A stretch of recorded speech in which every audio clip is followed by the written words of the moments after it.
Hi, thank you for watching. My channel is Not That Karen, and I decided to put on this YouTube channel to do an analysis of Kendrick Lamar's amazing uh, halftime show for the Super Bowl. I saw this show, I was so incredibly impressed by it. I know nothing about Kendrick Lamar before the show. I didn't know anything about his songs. I'm basically a boomer, but I identify as Gen X because I'm a latchkey kid. You know how that goes. So I don't really know that much rap. And I really hadn't heard of Kendrick Lamar, but I just turned on the halftime show. Didn't watch the football part because I don't really watch football, but I went to watch the halftime show.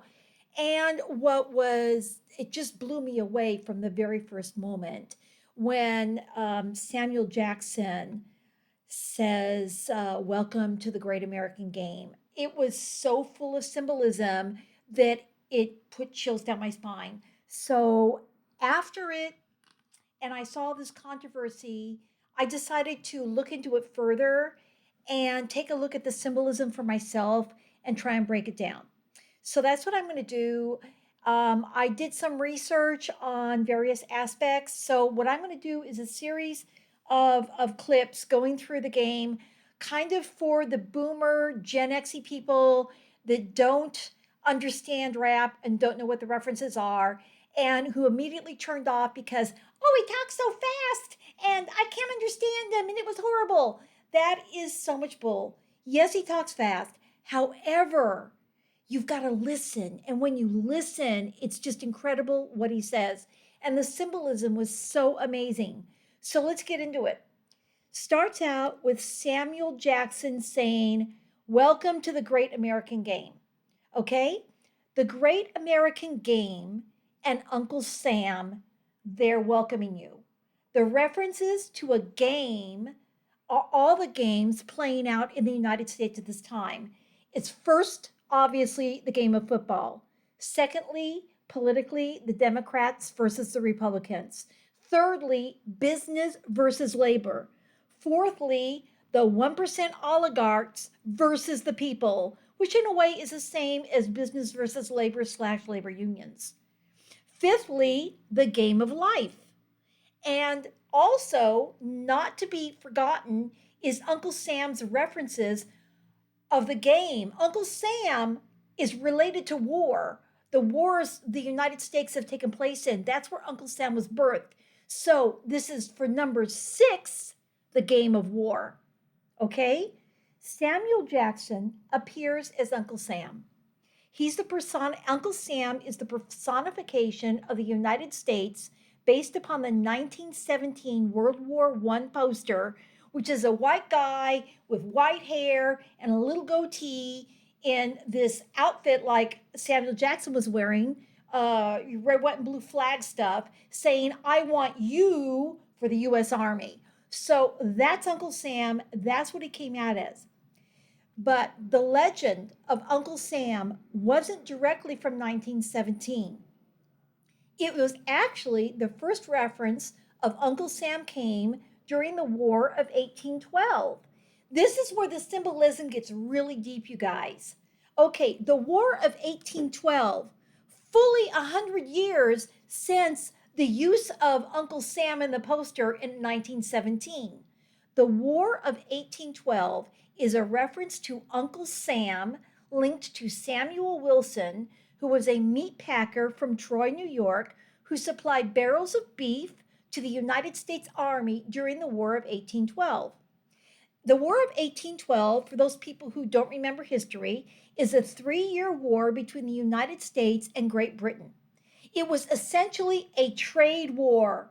Are you getting the references here?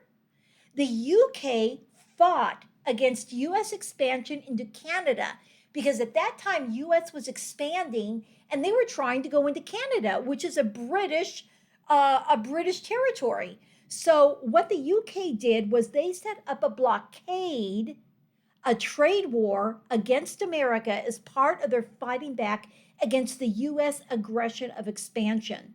So some people say, oh, this was a violation of U.S. maritime rights. But really, why it all started was because of the United States wanting to expand up into Canada. Pretty crazy, right? Okay, so America was winning the War of 1812, but then in April of 20 or 1814, Napoleon abdicated, which allowed the British to send additional forces to North America to reinforce the naval blockade that they set up to squeeze America.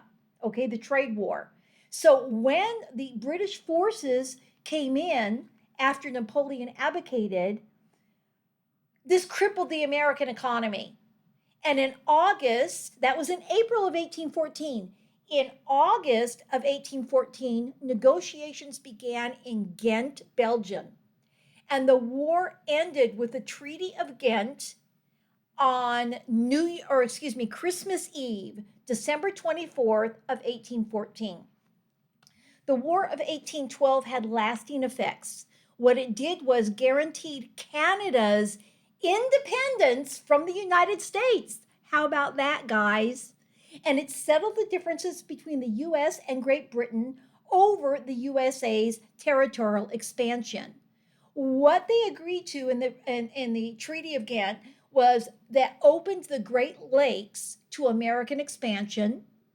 It ended British support of the North American Indian tribes, which is pretty horrific, but that's what happened.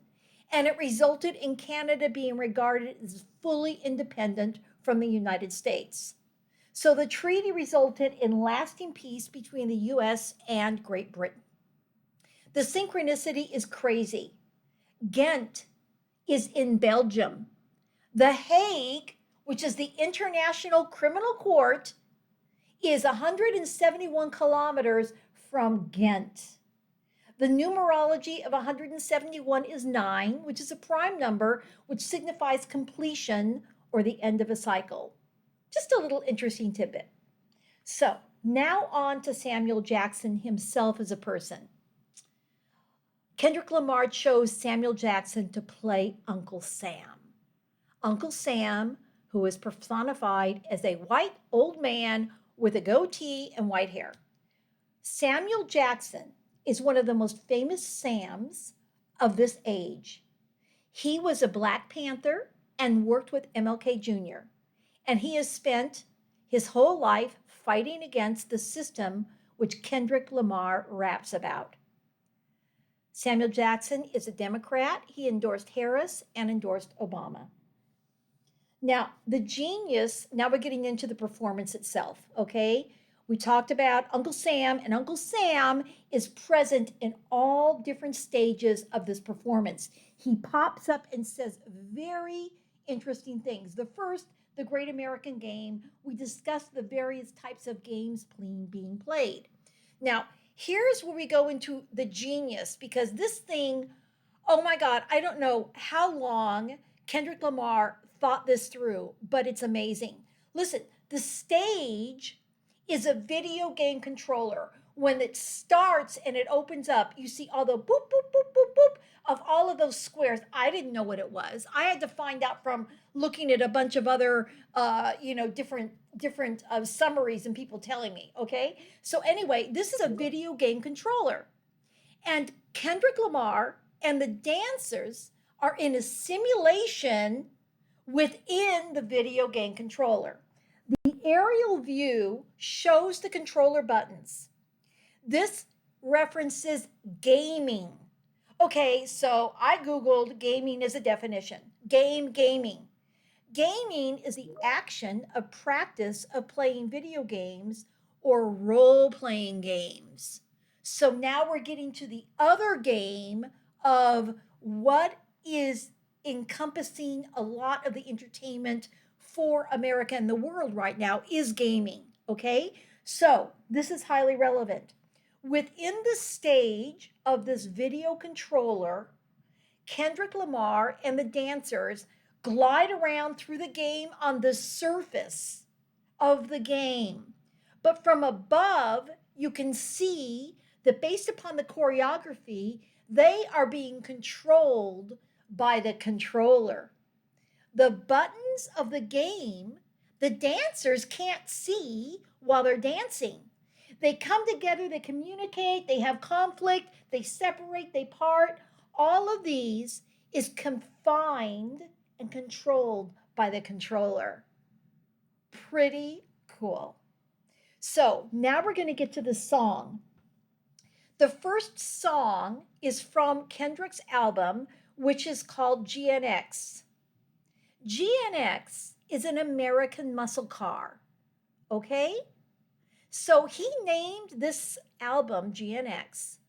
The muscle car GNX is one of the hardest cars of all time. It's a 1987 Buick. It was built by Buick and it actually competed at the Grand National, beat a Ferrari in the quarter mile run by 0.3 seconds, and it was the only car able to challenge the Lamborghini Countach at that time in 1987. So this GNX is like this super powerful American made car. All right. Now, the first song he starts out with, In This Darkness, and you can hardly, and I'm only going to go through the first little part of the song. I'm only going to go through that 5 lines because you probably, if you're a boomer, you're a Gen X, you couldn't understand it. So I'm going to go through line by line and we're going to take a look at symbolism as we go. And I'm just going to go through these 6 lines and then I'm going to end this video and I'll do another video later because I'm going to keep going and dissecting this as we go. The first line, which Kendrick Lamarr says, is it a whisper. It's reincarnated with love. That's his first line, reincarnated with love. He whispers it into the microphone. And then he says, my Gemini twin pack powering up. No more handshakes and hugs. The energy only circulate through us. Everybody must be judged. Interesting. Reincarnated with love. And the first line of the stanza, the last line of the stanza, everybody must be judged. This is very powerful, okay? And about the energy circulating through us. What is a Gemini twin pack? So, like Gemini twin pack. So, I looked this stuff up. There is actually something called a Gemini twin pack. Guess what it is? The Gemini twin pack happens to be a backup power system used by hospitals, airports, manufacturing plants, data centers. It's powered by twin Volvo 16-liter diesel engines, so that if one diesel engine malfunctions, the other one continues to provide power. How crazy! My Gemini twin pack powering up. There's a Gemini twin pack. It's a power system. My Gemini twin pack is powering up this heavy diesel, which can operate a data bank, which can operate a hospital. He is claiming the twin pack as his. He's powering it up. Okay?